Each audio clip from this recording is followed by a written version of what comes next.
Bonjour à tous, alors voici la capsule 16.3. 16.3, c'est le pourcentage que vous avez déjà vu jusqu'à maintenant au primaire et en secondaire 1. Et en plus, je viens rajouter quand on cherche le 100% d'un nombre. Le 100% d'un nombre, c'est quand on vient chercher le prix régulier. C'est quelque chose de particulier. Ça arrive régulièrement qu'il y a ça dans les CD2 et les CD1 de fin d'année. Alors voilà, je gardais ça pour la fin. 16.3, je termine les notes de cours de l'année. Dans le fond, ce qu'on n'aura pas vu, c'est le chapitre 15, les probabilités, mais la majorité être capable de faire des diagrammes en arbre, être capable, vous avez vu en secondaire 1 comment faire des réseaux, des grilles, être capable de calculer des probabilités avec et sans remise. Voyez-vous, c'est toutes des choses que vous avez vues. Le 15.2, c'est quelque chose que vous n'avez pas vu, c'est les événements complémentaires, compatibles, incompatibles, et être capable de manipuler quand même les diagrammes de Venn. Fait que voyez-vous, c'est la seule chose qu'on n'aura pas vue. Je verrai si on ne le voit pas, mais pour le moment, je ne veux pas vous surcharger parce que la révision, par exemple, des solides, c'est essentiel qu'on voit ça. Et la révision aussi des tables de valeur, des règles, des graphiques, parce que ça, vous allez en avoir beaucoup en secondaire 3, tandis que des probabilités, très, très, très peu. Alors voilà, ça y est. 16.3, je vais faire des exemples avec vous. Le premier exemple,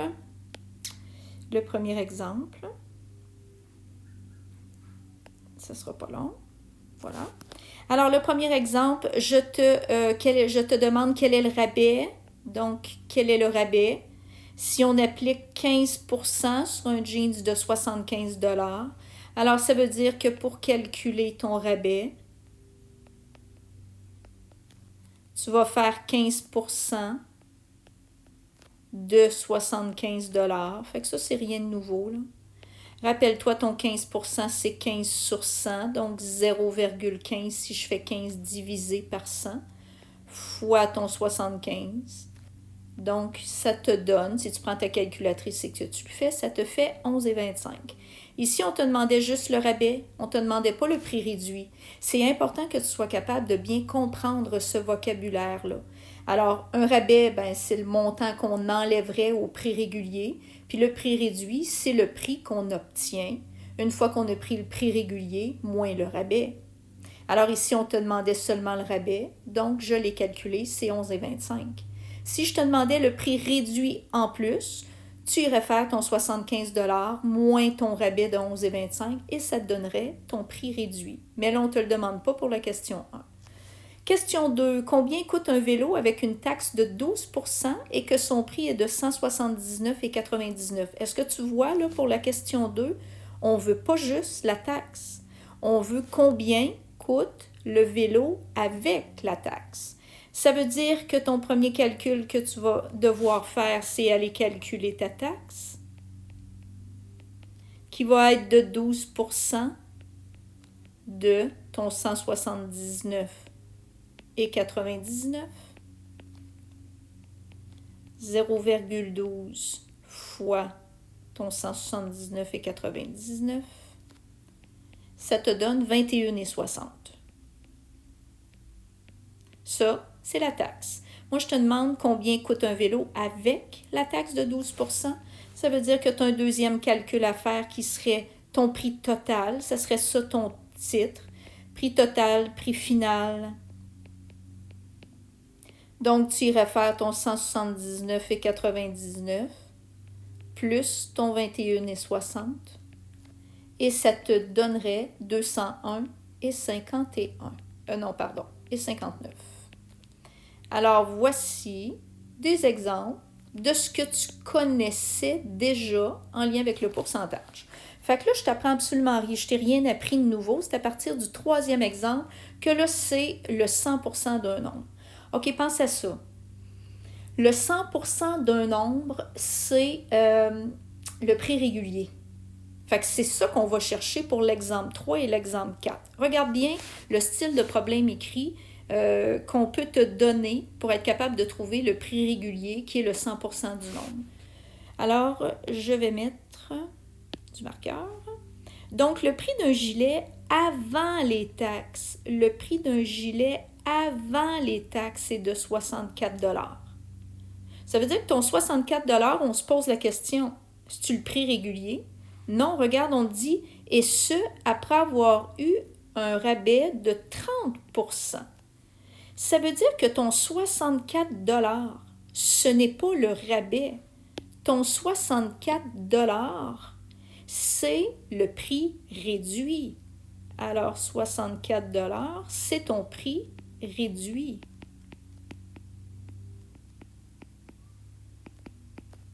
Le 30%, c'est le rabais. Ça veut dire que le prix du gilet, là, le 64 $, là, il correspond à quel pourcentage? Parce que nous, regarde ce qu'on veut. On te demande quel est le prix régulier de ce gilet. Le prix régulier, c'est comme si je te demandais quel est le 100% du nombre. C'est exactement ce que je te demande. Le prix régulier, c'est le 100% du nombre. Alors, regarde bien, moi, ce que je vais te faire écrire. Donc, prix gilet avec rabais.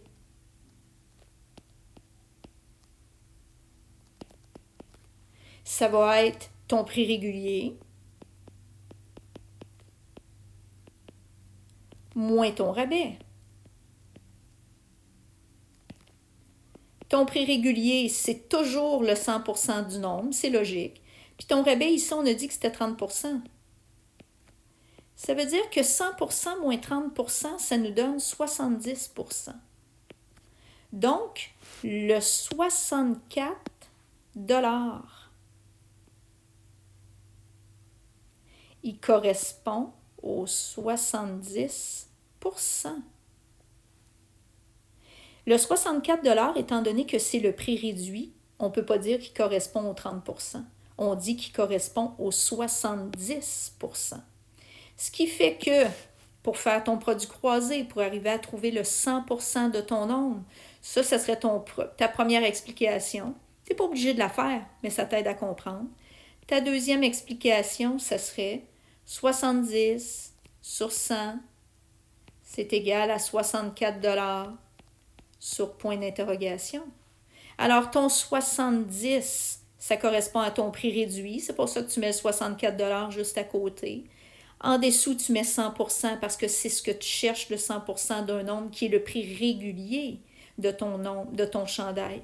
Alors, point d'interrogation égale 100 fois 64 divisé par 70. Et ça te donnerait 91,43 $. Ça veut dire que le prix régulier de ton gilet est de 91,43 $. Dans le fond, maintenant, là, si je viens faire 30% de 91,43, ça me donnerait le rabais. Puis si je faisais 91,43 moins ce rabais-là, là, ça nous donnerait le 64$. Voyez-vous, c'est comme l'inverse qu'on vient faire.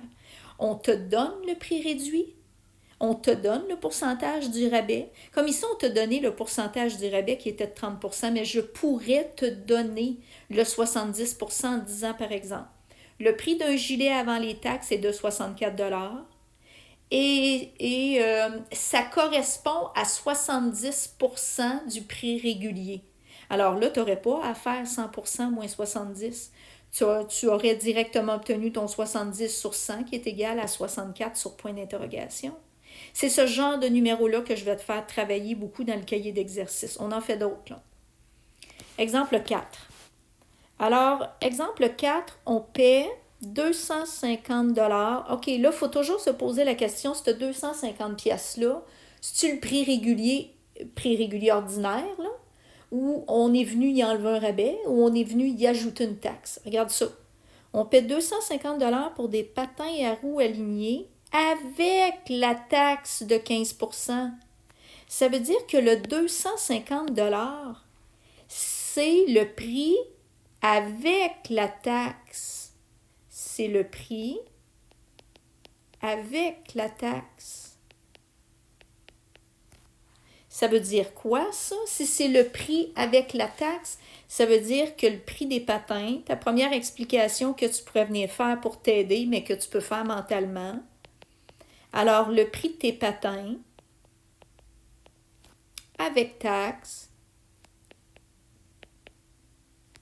c'est égal à, dans le fond, ton prix régulier, là, auquel on est venu y ajouter les taxes. Alors, ton prix régulier, c'est le 100% du nombre. Puis tes taxes, on dit que ça correspond à ton 15%. Alors, ça veut dire que ton 250 $ correspond à 115%. Alors, ton deuxième calcul, tu viendrais faire 115 sur 100, c'est égal à 250 sur point d'interrogation. Fait que dans le fond, ton 250 $, il est à côté du 115%. Pourquoi je ne mets pas juste 15 en l'air sur 100? Parce que le 250, c'est pas juste la taxe, c'est le prix avec la taxe. Alors, pour pouvoir avoir, c'est quoi ton 100% du nombre qui est ton prix régulier sans ta taxe? Alors, tu irais faire ton 100 fois ton 250 divisé par 115 et ça te donne 217 et 39. Pense-y, est-ce que c'est logique? Tu as payé 250 $ pour des patins à roues alignées avec la taxe. Si tu enlèves la taxe, est-ce que c'est logique que ça soit moins cher? La réponse est oui. Alors voilà, donc, question 4, ça ressemble un peu à la question 3, mais la question 3, c'est une question de rabais, tandis que la question 4, c'est une question de taxe. Là, j'aimerais que tu regardes la question 5. Moi, je n'avais pas l'intention de la faire avec toi, la 5. Regarde pourquoi là. Calcule le prix final avec les taxes. Ta TPS est de 5%, ta TVQ est de 9,5% pour un jeu de 35 $. Oh, je vais le faire. Je veux juste te montrer la question 5, c'est pas pantoute comme la question 3 et 4. Cette fois-ci, je te montre comment ça marche quand tu vas acheter des articles n'importe où, puis que tu payes de la TPS et de la TVQ. Il faut que tu saches que sur tes factures, là, on te donne TPS fermé. Oups.